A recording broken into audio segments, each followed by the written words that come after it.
dividimos essa matrícula e podemos contribuir muito para o Plano Nacional de Educação para atingir aquelas metas. E foi vedado, isso há 2 anos atrás. Essa frente, ela ressurgiu novamente, é um trabalho dos reitores de todas as estaduais e municipais. E como é que vocês veem isso, enquanto professores da Federal, mas enquanto estudiosos da educação no país, se isso ajudaria na educação como um todo? E a segunda pergunta é mais curiosidade mesmo quanto à metodologia de cálculo, Tereza, principalmente daquela taxa de conclusão. Trabalha-se muito com malha, com fluxo de entrada e saída ao longo de 4 anos, que parece que perde cursos integrais de 5 anos, eu não sei.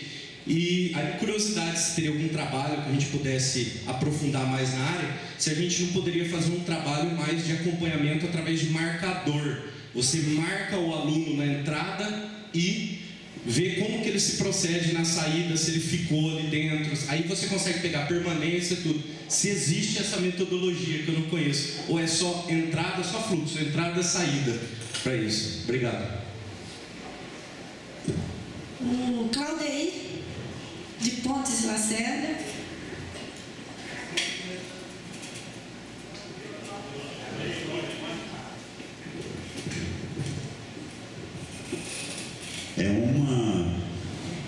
Questionamento de 2 momentos.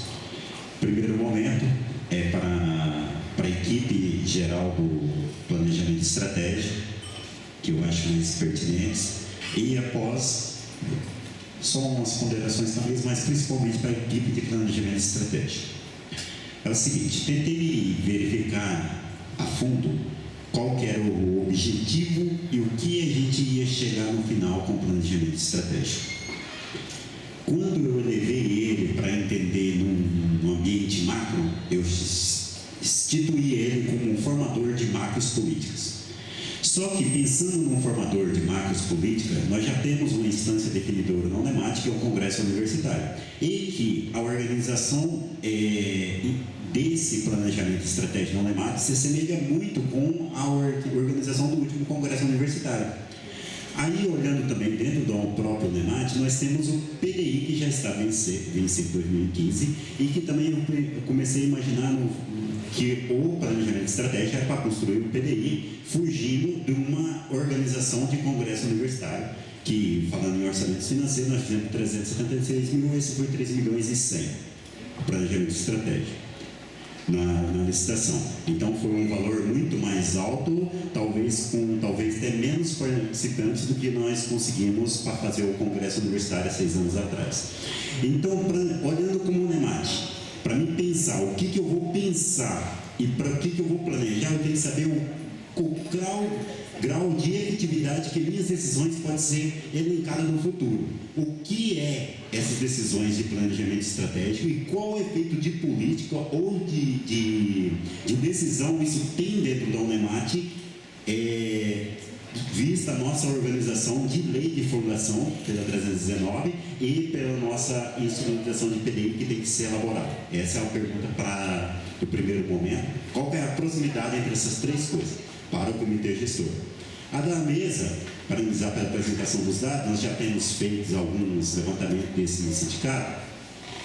As pessoas que vêm de fora geralmente conhecem realidades diferentes e enriquecem a nossa realidade com novos dados que trazem.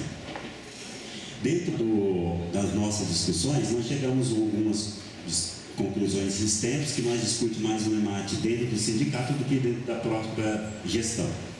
O planejamento de estratégia agora, trazendo vocês, equaliza essas 2 coisas e faz com que a gente enriqueça nossos dados.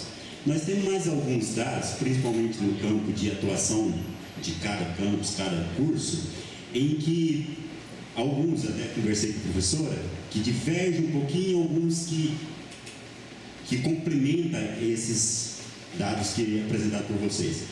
Só queria saber, na concepção de vocês, qual o plano que os governos têm para cumprir essa meta? Porque, como a gente viu, é praticamente impossível a gente chegar no final dessas metas, principalmente na expansão do ensino superior. para os dois postulantes da mesa, era somente essa pergunta: qual o plano que vocês conhecem que já está em ação para a gente cumprir essas metas que o governo colocou? Obrigado. Eu não vi mais nenhum inscrito. Malheiros, eu vou fechar o bloco. E depois o Rodrigo, professor Malheiros, depois o Rodrigo, e a gente fecha o bloco, então, para a discussão da mesa. Mais uma vez, parabéns pelas apresentações, foram muito ricas e nos dá bastante subsídios para as discussões, sobretudo o planejamento da nossa instituição. Bom, as instituições de ensino superior do Norte e do Centro-Oeste, muito preocupada com a fixação dos doutores da região amazônica, solicitou ao CNPq, à época, em 2012, um planejamento para que esses profissionais fixassem a atração e fixação dos doutores. Então, foi estipulado um valor para tal. Sobretudo porque no interior é difícil a atração, só via concurso público, e quando há concurso público, é um atrativo, não consegue fixar um doutor na instituição. Bom, eu estou chamando essa atenção porque seus números, Tereza, são muito interessantes, sobretudo para o ensino de graduação. Nós, até então, nós estamos numa contramão que nós não estamos conseguindo atrair os nossos acadêmicos. E mais do que isso, nós não estamos conseguindo fixar esse acadêmico na instituição. Eu não sei se você tem alguma experiência, conhece alguma experiência de alguma instituição, ou se você está pensando, já pensou nisso, qual é a forma, qual é a metodologia, de que maneira a gente pode minimizar essa problemática, que é uma problemática enfrentada por diversos cursos dos 13 campos da instituição, da UNEMAT. Eu penso que é o mesmo em alguns cursos da UFMT, ok? Não sei na Federal de Goiás, a realidade da Federal de Goiás, mas eu gostaria que vocês relatassem alguma experiência, qual a estratégia, agora uma estratégia bem interessante também falar, em estratégia para a atração e fixação do aluno de graduação nas universidades.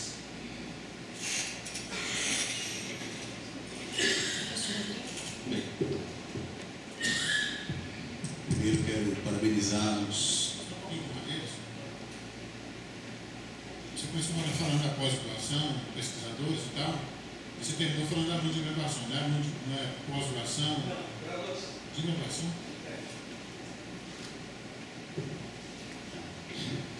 Vou complementar então. Eu acho que vai complementar um pouco. Na verdade, eu quero parabenizá-los também pelas falas, foram bastante ricas do ponto de vista quantitativo. A gente que tem uma formação acaba gostando um pouco dessas contas, essas projeções que acabam acontecendo, né? Mas a pergunta vai mais para o professor Nelson, não, o professor Tereza também não possa colaborar, mas é em função de financiamento de pós-graduação, né? Nós temos hoje um avanço da pós-graduação via CAPES, ou seja, a CAPES vem aprovando gradativamente um número cada vez maior de programas de pós-graduação. Isso é natural que as universidades avancem programas de verticalização, já que a formação dos seus doutores, dos seus quadros, vem aumentando consideravelmente o número de doutores, mas nós não temos uma equidade entre o tratamento que é dado para as estaduais e para as federais. Eu vi que o professor fez uma projeção do quanto as estaduais e as federais devem contribuir na formação de mestres e doutores, mas a gente não tem, e aí talvez já tenha, ou evitar que a gente tenha que fazer essas contas de projeção também, do quanto é o percentual investido para a formação de mestres e doutores via CAPES nas estaduais e nas federais, já que não é novidade para ninguém que a CAPES faz uma distinção muito dura que atrapalha consideravelmente o desenvolvimento da pós-graduação nas estaduais.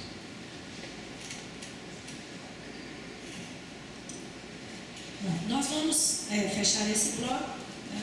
Eu vou passar a palavra para o professor Nelson primeiro, professora Tereza, E no final, Cláudia, aí nós vamos responder pelo comitê as suas questões, eu e o Chico.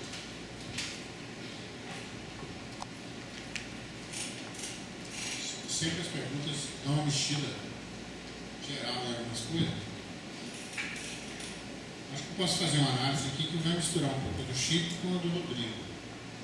Uma parte que o Francisco falou, que foi exatamente o papel dos estaduais, das federais, o dinheiro das federais e também das estaduais, e a parte CAP, CNPq, FINEP, talvez, com o sistema estadual. A minha análise sobre essas coisas, primeiro eu concordo com vocês, tem toda essa verdadeira, toda essa análise que vocês fazem. Tem uma discussão no contexto do Plano Nacional de Educação também, que é a constituição do Sistema Nacional de Educação. Né? No contexto da educação básica, eu tenho defendido que uma evolução no sistema desse, em termos de financiamento, eu estou querendo entender também que as análises de vocês passam por financiamento. Né? Francisco foi bem explícita, e do Rodrigo agora, em relação ao financiamento, também pelo lado da CAPES, do organismo de financiamento da pesquisa, da pós-graduação, também pelo financiamento e aprovação de novos cursos, que significa financiamento no final da história. Eu sinto isso há muito tempo no ambiente da Andifes, né? Eu frequentei muito o ambiente da Andifes, eu fui pró-reitor, vice-reitor, tá? Vocês devem frequentar ambientes de fóruns, né? Fóruns, no caso da BUEM, eu frequentei das federais. Existe no ambiente das federais que se disputa com as estaduais. Assim como existe também as disputas com as municipais. Se você for olhar a RDB não deixa claro de quem tem a responsabilidade da educação superior. Essa foi uma artimanha do RDB. Na RDB, a RDB colocou a responsabilidade para os municípios, bem claras, colocou responsabilidades bem claras para os estados. E para os municípios, até diz que o município só pode investir em educação superior depois de atender tudo que ele faz, né? E com boa qualidade, ou seja, está ainda abstrato também o que quer dizer isso, né? Mas para a União ficou em aberto, entendeu? Então você pode querer imaginar que o restante ficou para a União, o que não é verdade. Então, os municípios, é bem claro que só podem investir em educação superior depois de atender as necessidades dele. O Estado pode investir em educação superior, não tem problema. E a União não falou nada, não foi falado nada sobre a União. Então, você não pode pegar a RDB para dizer que a RDB disse que a União fica com a educação superior. Você pode querer fazer uma inferência a partir do que sobrou, que foi a educação superior, que ficou sem ninguém, sem dono dela, vamos dizer assim. Mas na minha análise, a partir do Sistema Nacional de Educação, você pode entrar por aí para fortalecer essa ideia. E no meu entender, deve existir sim uma colaboração, um sistema de cooperação entre a União e os Estados com relação à educação superior. Eu já estou falando por mim. Eu tenho defendido nas discussões sobre o Fundeb, não sei quantos de vocês sabem como funciona o Fundeb, mas o Fundeb ele é um fundo estadual. Então você pega 20% dos recursos que têm que ser dirigidos para a educação, concentra no fundo estadual e redistribui esse dinheiro entre os municípios do estado, igualando o valor por estudante. Eu tenho defendido o quê? Que haja também uma redistribuição do dinheiro entre os estados. Porque o fundo é só estadual. Então, se você tem um estado que por aluno pode aplicar um valor desse tamanho, e um outro que pode aplicar um valor desse tamanho, esse estado aqui poderia colaborar também com esse outro estado para chegar num valor maior para os dois. Isso seria realmente pensar um sistema nacional de educação. E, no meu entender, um sistema nacional de educação no âmbito da educação superior poderia enveredar por essa discussão também. É claro que tem resistências enormes. E é claro que isso aí se redistribui com relação a essa discussão toda, envolvendo CAP, CNPq e tudo mais.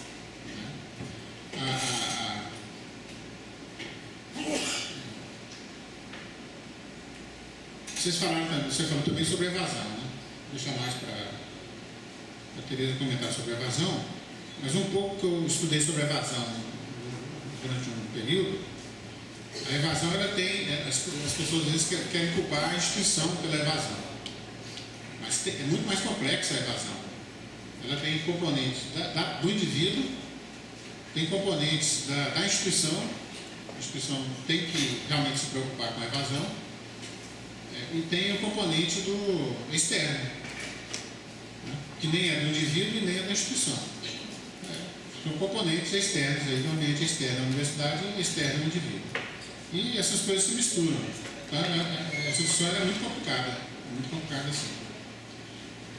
Fechando um pouco essa parte do Rodrigo, entrando também com o Malheiros, por isso que eu tinha entendido um pouco diferente do Malheiros, não sei se eu consegui responder bem, estava indo num rumo que eu pensei uma coisa. O seu encerramento ficou meio complicado para mim. Eu venho lá da UFG, da Federal de Goiás, da Física, e no Instituto de Matemática e Física tinha Matemática e tinha Física. A gente só conseguiu fixar professores lá quando as pessoas da casa saíram para fazer pós-graduação e voltaram. Houve um monte de tentativas de trazer, entre aspas, estrangeiros. Teve até uma época de estrangeiro, mesmo indiano, na matemática. Mas o pessoal ia para lá e depois logo achava outra perspectiva melhor nessa época, em São Paulo, mesmo no interior de São Paulo, em Minas Gerais e tal, ou na UNB, em Brasília, logo ali, né, no nosso caso, e saía da Federal de Goiás. A Federal de Goiás não atraía. Então isso só foi possível, e nessa época não tinha ainda em Física, só tinha mestrado em Matemática e não tinha nenhum mestrado em Física. Então a ideia era concentrar essas pessoas para abrir a pós-graduação. Isso só foi possível quando alunos nossos saíram e voltaram, o que é um processo longo. Mas agora tem mestrado, doutorado em matemática e tem mestrado, doutorado em física. Isso, na verdade, foi no processo da minha vida, né? Eu entrei lá como aluno de graduação, fiz física, não tinha mestrado, não tinha doutorado, não tinha nada. Eu tive que sair para fazer o mestrado, voltei e participei dessa discussão toda lá. E hoje a gente faz o exame, só quando aconteceu isso, as pessoas do local, indo e vindo, é que o processo se estruturou. Isso foi o quê? 30 anos, 35 anos. Entendeu? Outra coisa que a gente está vendo agora lá é exatamente os campos. A universidade expandiu muito. O campus de Catalão já está aí, a cidade de Goiás, e vai abrir agora o campus de cidade ocidental pelo entorno de Brasília. O que acontece? A pessoa vai para Catalão, vai para a cidade ocidental, vai para Jataí e quer logo sair. Aí já vai fazer concurso lá em São Carlos, vai fazer concurso no interior de São Paulo, é muito próximo ali de Catalão. O de Jataí logo, alguns podem até vir para cá, Mato Grosso, entendeu? E faz aquilo ali como um local de pegar experiência, fez aquele concurso e tal, pegou um pouco de experiência e vai embora. É claro que fica um tanto. E a minha interpretação é que existe um processo de depuração aí também. Porque é preferível você ficar com aquele tanto que ficou e se dedica a ser um cara que vai desbravar, né, aquele ambiente novo e abrir novas fronteiras ali, e vai ficar, e vai formar as pessoas com carinho e com dedicação, né, fazer daquilo da vida dele, que eu sinto muito isso em vocês daqui, né? Os que vão ficando, é os que vão realmente fazer história naquele local. E isso aí leva tempo, é um processo realmente complicado. Eu não sei se na Federal de Goiás, por exemplo, isso já se estabilizou. Com o SISU, né, indo para alunos de graduação, esse movimento aí existe. E é um movimento fortíssimo. Eu acho que as instituições ainda não conseguiram avaliar o que está acontecendo. O trabalho da Tereza, que eu já percebi no Universitas e aqui, também prestando atenção agora, está tentando dar uma permeada nesse lugar aí do SISU para dar um entendido do que está acontecendo. Né? Por outro lado, é um processo interessante na minha visão. Você dá uma mexida e tentar homogeneizar mais um pouco o país, diminuir as desigualdades sociais. Né? É claro que você pode vir um grupo de paulistas para cá, né? 100 paulistas que vêm para cá, isso é uma coisa que a gente está com preocupação lá na Federal de Goiás, que está acontecendo com a estrutura de estudantes da Federal de Goiás. A gente quer acompanhar para ver. Até porque teve um cursinho lá de Goiânia que pediu para colocar bônus para alunos goianos na Federal de Goiás. Não sei se aqui aconteceu, porque você vai estar espalhando aí pelo Brasil, para dar um pouco de concentração das pessoas ali. Então esse processo das pessoas ficarem andando, eu acho ele interessante para o país. Claro que o tanto vem e vai voltar, mas o tanto que vai ficar, eu acho que tem condições de dar mais uma homogeneidade aqui nas desigualdades e tudo mais. E mudar a visão também de uma região em relação à outra, né? Às vezes as pessoas de uma região passam a ter uma visão um pouco diferenciada se tem pessoas que se deslocaram, vivem naquele outro local. Então eu acho que isso a longo prazo é um processo interessante. É claro que a gente está sentindo isso na Federal de Goiás, que é o seguinte, chegam muito, principalmente com os cotistas, chega gente lá na Federal de Goiás que não tem um tostão no bolso, chega com a malinha nas costas e vai procurar a área do assistência estudantil para ver onde é que ele vai dormir. E a pessoa está se matriculando. É claro, não é nem curso de medicina, nem curso de direito, são os cursos de matemática noturna, de geografia noturna e tal. E a universidade tem que atender, é mais um problema. Conversando com a Elisete, vocês não têm programas de assistência estudantil, né? Bolsas, programas de casa, programas de assistência de restaurante universitário estruturado e tal. Então, essa vertente vai ter que entrar, no entender, na preocupação de vocês aí, nesse futuro, né? Não sei se eu consegui permear bem aqui, mas nós lá em Goiás temos também essa preocupação com o CAP, CNPq e FINEP, em termos do privilégio, entre aspas, que é dado para um lugar que já está estabilizado. Né? Por isso, quando eu fui convidado para ser adjunto na CAPES, na área da educação, esse foi um componente que pesou para falar, vou topar esse negócio. Entendeu? Porque o Romualdo é da USP, aí ele entrou em contato comigo, porque ele tinha que indicar nomes para CAPES, perguntou se eu podia indicar meu nome. Eu pode indicar. E um dos componentes que me levou a aceitar foi exatamente esse. Bom, um cara da USP, um cara de Goiás e tal, eu posso contribuir lá de algum modo para, na hora que tiver uma decisão, uma discussão e tal, chegou, calma lá, eu sou de Goiás. Né? O João, da Federal de Goiás também, no CNPq. Então, à medida que essas coisas vão acontecendo, isso significa mudança de poder no país, né, em termos acadêmicos, porque antes era tudo muito concentrado, esses grupos todos, essas comissões todas, eram só de USP, Unicamp, Federal do Pernambuco, Federal do Rio Grande do Sul, Federal de Minas Gerais, era só esse pessoal aí. Então, acho que à medida que, no meu entender, essa expansão das federais vai fazer muito isso. A Federal de Goiás mesmo passou de 1.200 professores para 2.400. E essa expansão foi praticamente de doutores. Então, você vai ter a Federal de Mato Grosso também deve ter acontecido isso, e à medida que esse grupo de doutores, todos jovens, né, vão entrando e vão ocupando, essa configuração vai ser alterada. Vai ser alterada. Na hora que olhar uma instituição estadual de um estado que não é desse centro acadêmico estabelecido, vai olhar com outros olhos. Isso existe sim. Aí é ocupar espaço, né? Aí é a estrutura de poder mesmo, que existe a ocupação de espaço. Não é na marra que a gente vai conseguir mudar essas coisas. É protestando, é brigando com os proretores de pesquisa, né?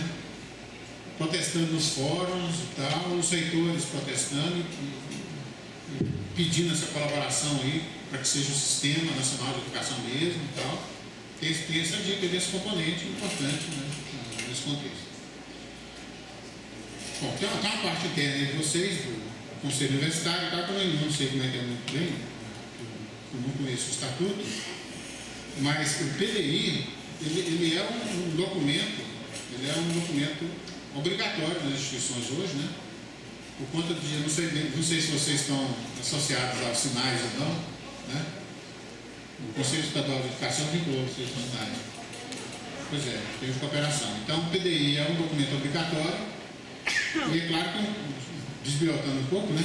eu vejo o planejamento, como vocês estão fazendo, esse planejamento vai ser base para um monte de coisa.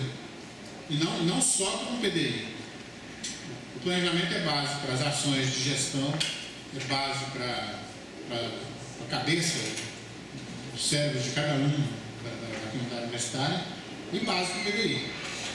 E nós temos lá na Federal de Gás o programa de gestão estratégica. E esse programa de gestão estratégica é base para o PDI. É base para avaliação adicional, é base para um monte de coisa. Entendeu? Então, eu vejo assim com a experiência que eu tenho lá da Federal de Goiás. Posso ter estendido um pouco aqui, mas é que as perguntas são sempre envolvem muitos relacionamentos. Né?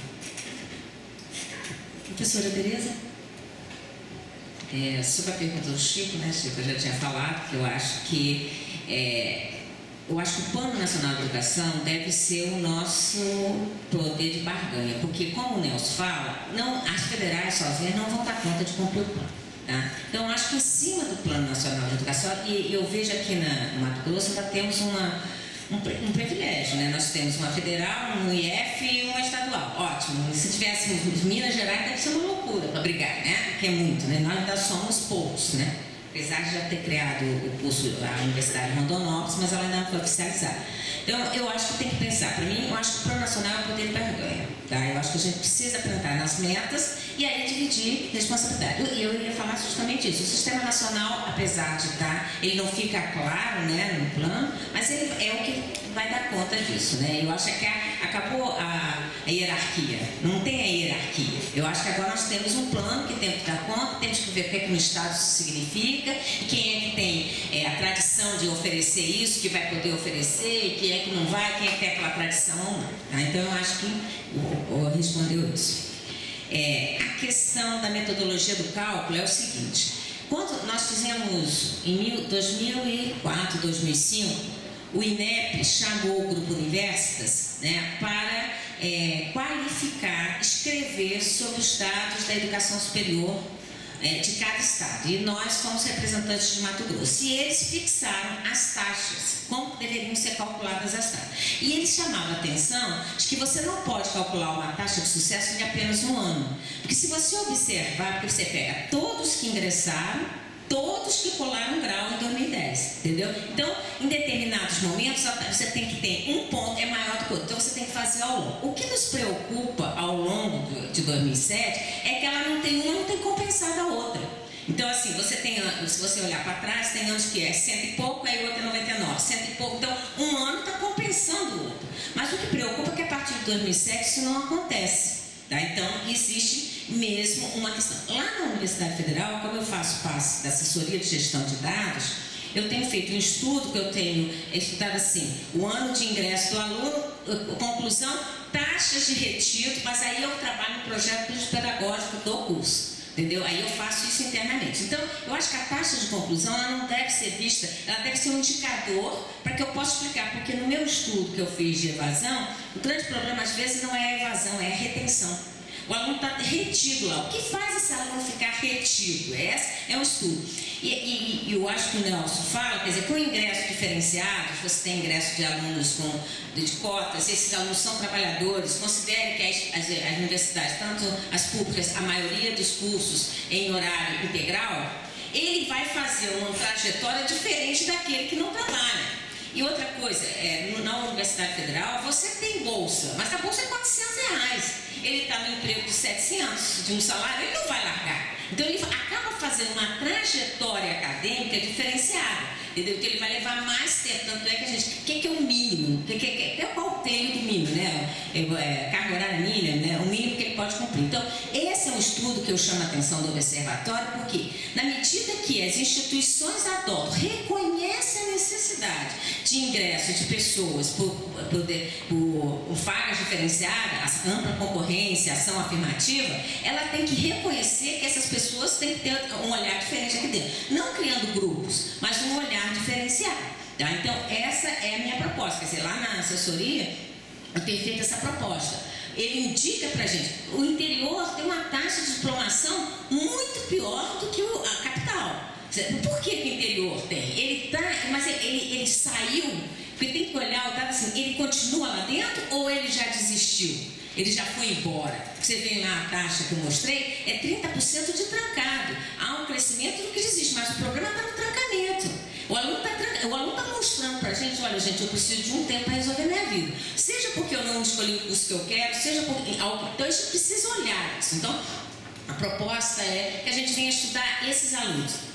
O grande problema é os sistemas de tecnologia de informação que não fornecem o dado do aluno, por conta da questão da manter a transparência, que não pode. Então você tem que passar pelo comitê de ética, ele tem que aprovar no comitê de ética, então isso são passos que eu acho que não necessariamente precisaria ser assim. A Universidade Federal do Paraná, ela faz o seguinte, à medida que o aluno tranca, ele começa a receber no e-mail dele, por que você está trancando? Você está entendendo? Ele começa a receber para responder, porque eu estou precisando trabalhar, porque eu desisti do curso, entendeu? Alguma informação, porque como o Nelson disse, o abandono e a desistência, ele não é uma coisa só do aluno, também não é uma coisa só da instituição, entendeu? Ele é uma série de fatores, o estudo Lobo, né, que é um estudo que vem sendo desenvolvido há um tempão, e o pessoal da Bahia também vem desenvolvendo, é uma série de fatores, que passa até pela questão do capital cultural. Muitos desses alunos são os primeiros a ter educação superior, você está entendendo? Então, como é que ele enfrenta isso? Como é que ele vai trabalhar essa questão?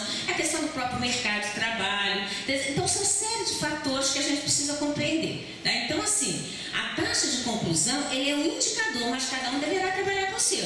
Entendeu? E entender, porque ela só dá, tanto é que aparece agora o aluno trancado. Então, porque não é só uma questão, porque não fazer naquele tempo não significa que você vai ter menos, vai ser pior ou melhor do que o outro. Se eu fiz mobilidade internacional, se eu fiz projeto de pesquisa, se eu participei de projeto, eu posso fazer no tempo, eu tenho um outro tipo de formação, tá? Então, eu acho que essa é a coisa.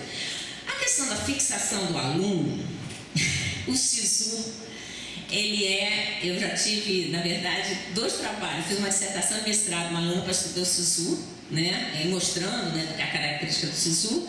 Eu tenho outros alunos que estão discutindo a questão da reopção, então a gente vem trabalhando isso. Se você olhar os objetivos do SISU, uma delas é a mobilidade mesmo do aluno. Tá? Ele quer que o aluno tenha essa possibilidade de mudanças. Né? Lá na Federal, a gente tem acompanhado, eu tenho uma mestranda que vem acompanhando o sistema, tem aluno que já mudou 5 vezes de curso. E toda vez que ele muda, é uma questão. Então, eu acho que o SISU ele vai precisar ser estudado. Tá? Os reitores vão ter que olhar isso, porque algumas instituições têm fluxo muito grande, outras não têm, outras retêm, outras não retêm. Ele precisa ser olhado, tá? Ele precisa ser estudado. Você está entendendo? Até que ponto? Até porque... E ele precisa ser estudado de várias formas. Uma coisa que eu digo que é básico hoje o aluno tem que ter acesso à informação do curso. Entendeu? E ele não tem. Então, eu vou dar um exemplo da Federal. O aluno, para quiser, ele olha lá, porque o aluno hoje, todo mundo sabe que o aluno escolhe o curso pelo ponto. Eu vejo quantos pontos eu tenho. Você tá? Eu quero esse mais. Não. Ele ainda, agora eles começaram a entender a dinâmica, que se ele se manter na primeira opção e for para a segunda, ele está concorrendo sempre na primeira opção. Ele entendeu, mas no primeiro momento ele não entendia isso. Tá? Mas quem que fizeram? Os colégios particulares que foram atrás, começaram a pedir esclarecimento, me procuraram várias vezes. Professor, você não quer esclarecer como é que é para os alunos? Olha, eu não sou mais do sistema de seleção. Vocês têm que procurar o sistema de seleção. O setor público não fez isso. Entendeu? Então eu vejo muito aluno que vai me procurar, muita mãe que eu já fui coordenadora de vestibular, isso gruda na gente, já que eu entendo isso até o resto da vida. Aí fala, você não quer esclarecer para o meu filho como ele tem que fazer opção? Entendeu? Então, assim, a dinâmica ainda é complicada. Mas mesmo assim, quando ele está fazendo opção, ele quer optar por um curso. Entendeu? Então ele vai procurar o que é o curso. Na Universidade Federal ele não acha isso. Ele vai procurar. Eu vou dar um exemplo do curso de saúde coletiva. Se ele procurar, ele vai achar lá, projeto político-pedagógico do curso. O que é isso? Aí ele tem 200 páginas, ele já não leu mais. Não leu, 200 páginas não vai ler. Então, nós precisamos mudar o sistema de informação para esse aluno. Ele tem que ser mais prático, ele tem que dizer... Por exemplo, eu tenho alunos da nutrição que dizem assim, não, eu não sabia que ia ter química. Entendeu? Ele não sabe, ele não tem esse esclarecimento. Então, e com a questão do SISU, uma taxa menor, né? A questão de que ele vai fazer várias vezes, ele vai fazer essa mobilidade mesmo. Uma das questões que eu acho do papel de fixar o aluno são projetos que estava previsto. O Nelson falou que ninguém sabe como fazer aqueles 10% de extensão na curricular. Eu acho que não é cada curso. Eu acho que os cursos, eu acho que é repensar seus projetos político-pedagógicos multidisciplinar, onde aquele aluno participa de outro curso. Então, eu vou dar exemplo da saúde, nós temos o PET Saúde. Aluno da nutrição, participa com a enfermagem, com a medicina, entendeu? E aí eles começam a se conhecer, porque mais que a gente relute, e eu reluto por isso muito, e não existe curso nobre. O curso mais nobre para a gente é a educação, né? Mas não é essa a realidade do aluno. Então, ele quer, se você faz uma pergunta, ele quer sempre médico, engenheiro, direito, ele não conhece, poucos querem física. Na medida que eles começam a conviver no grupo e veem o papel que ele tem no sistema de saúde, estou falando da saúde, ele começa a reconhecer que eu posso ser nutricionista, eu vou fazer pesquisa. Então, ele precisa estar cada vez mais cedo nesse projeto. Porque se a gente deixa para fazer isso lá no ciclo profissional, ele já desistiu. Então, a experiência que a gente tem na saúde hoje é criar projetos que o aluno entre logo no primeiro semestre, ele fazer parte do grupo de trabalho. Ele vai lidar com médico, enfermeiro, nutricionista, biólogo, pedagogo, educador físico, e aí ele vai tentar reconhecer. E até chega a pensar, nossa, eu não queria ser isso não, eu queria isso mesmo. Então, os projetos, que eu acho que esses 10%, eles vão fazer a gente repensar os nossos projetos pedagógicos, né? Para que você pense na interdisciplinaridade, na presença de outros, e aí ele passa a conviver com isso, tá? E a questão da fixação das pessoas, Mato Grosso tem um problema sério, né? Nós também temos esse problema, para vocês terem ideia, nós temos 6 vagas de professores. Agora, eu vejo que criar a pós-graduação, que eu acho que o Nelson falou, é quem é daqui, volta, faz e fixa. Outra questão é as fontes de financiamento para pesquisa. Tá? Eu acho que aí, vou resgatar o papel da FAPEMAT, que ela tem que ter esse olhar de que nós precisamos financiar, correr atrás, porque a pesquisa, ela fixa as pessoas. A pesquisa, segundo o Bourdieu, né, dentro do campo universitário, a gente basicamente não é conhecido pela graduação, o que nos reconhece é a pós e a pesquisa. Ela nos dá a oportunidade de participar de outros grupos. Você está entendendo? Então eu passo a participar, e aí eu passo a discutir o papel. O Mato Grosso faz isso, porque eu estava falando com o Nelson, as pessoas não conhecem Mato Grosso, não conhecem o Brasil. Nós, quando estamos fazendo esse trabalho do INEP, eles colocaram Mato Grosso do Sul junto com Mato Grosso. Olha, vocês dois aí fazem o trabalho. Eu dizia para o Nelson, eu saía todo dia, sexta-feira, às 8 da noite, chegava lá de manhã, trabalhava sábado, domingo e voltava. Na hora que nós fomos apresentar, nossa, vocês foram rápido também, né? Tão pertinho do outro. Eu falei, não, senhor, são 700 quilômetros. Então, as pessoas não conhecem essa realidade. Então, ocupar espaços, entendeu? Ocupar espaço significa defender as nossas diferenças, né? Hoje nós estamos com a professora Luciana Andifes, eu acho que a PROEMS deve ter os seus espaços, porque nós vamos falar da nossa realidade.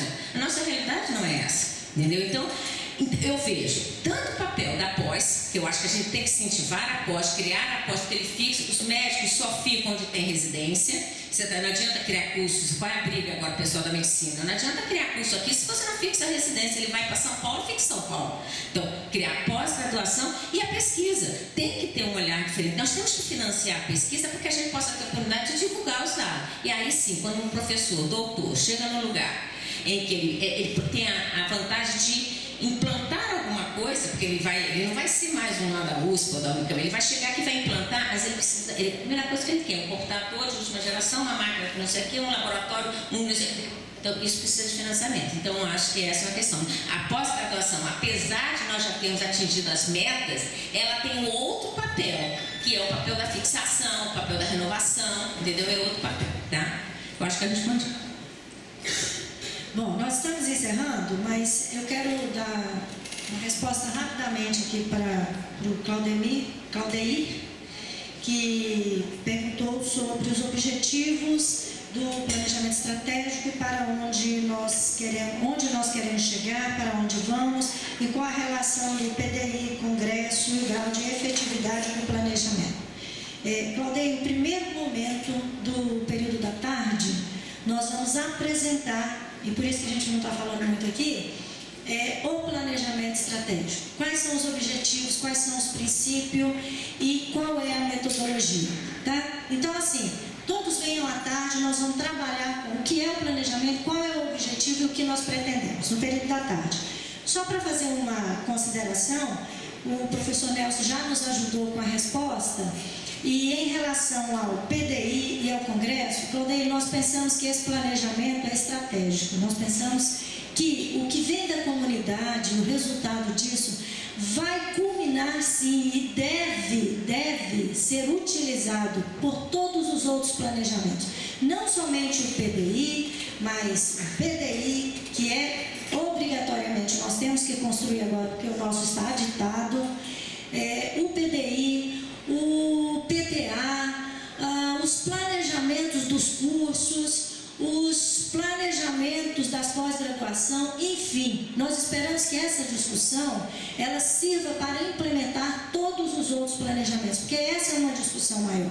Essa é uma discussão que nós vamos pensar a universidade, para onde nós queremos ir, por isso traçar essas metas para 10 anos. E o grau de efetividade vai depender do nosso grau de comprometimento com a proposta que nós estamos construindo e de acreditar que, enquanto comunidade acadêmica, nós podemos construir um planejamento que não seja um planejamento de gestão, mas que seja um planejamento da comunidade acadêmica.